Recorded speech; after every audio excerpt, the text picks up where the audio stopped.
Hi everybody, and welcome to the Major Misconduct. I'm the Major. I'm Scott Taylor. He's the Misconduct. That's Curt Keelback. Glad you could join us today at the Salisbury House on Leela.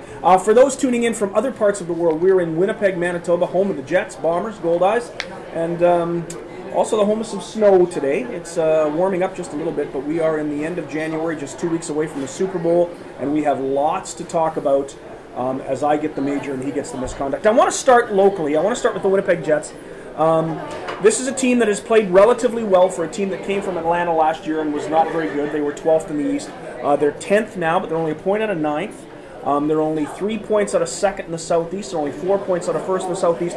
This is a team that has not played badly. It's had a tough January because in January we've had a situation where they played so many games on the road. They're 3-6-1 in the month. Things have not gone real well. But I want to ask you, what happened to this city's love for its superstar player, its best young player, the player that has the most amazing future of anybody here, the scorer Evander Kane? Somehow, this city has turned on Evander Kane. We have had in the last couple of weeks a Twitter blow-up, an alleged fight in the bar, signs in the rink that says he walks out on bills. Something has happened to Evander Kane in a city that loves their hockey team. They're madly in love with these Jets. How could it happen? How could one guy be the brunt of such an attack? Well, it's not the first time it's happened in Winnipeg. I remember when Keith Tkachuk was here, he wasn't immediately popular. And in fact, even when he left here, he wasn't particularly popular. But a lot of it could be jealousy, it could be vindictiveness. I mean, you never know. With the social media, one guy could file a lot of these things and under different identities. I do know that the story about him walking out on a bill is a total fabrication, because I've talked to the people involved in that, and there's absolutely nothing to it. And as far as the individual conduct, you know what? He's 20 years old. When I was 20, I did a few things I wasn't very proud of, and I suspect that's probably the case here. And the only thing that strikes me as being a little bit funny, sometimes you get these athletes at a very young age that are really cocky. Now, I don't know Evander Kane. I've never met the guy, but that's the impression you get from talking to people. So this is kind of a hearsay thing, but it's not something that is common for kids that come out of junior hockey.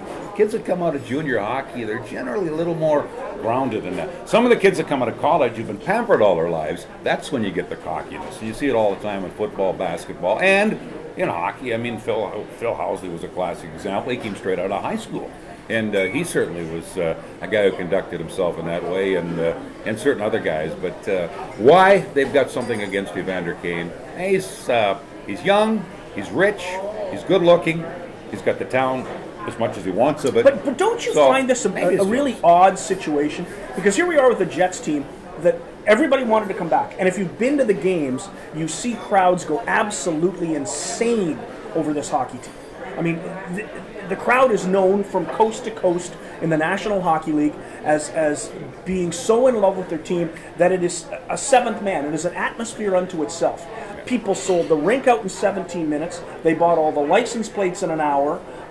You can't get a ticket because it's not like a lot of rinks where the tickets may be sold out and nobody's there. Every seat is taken for every game.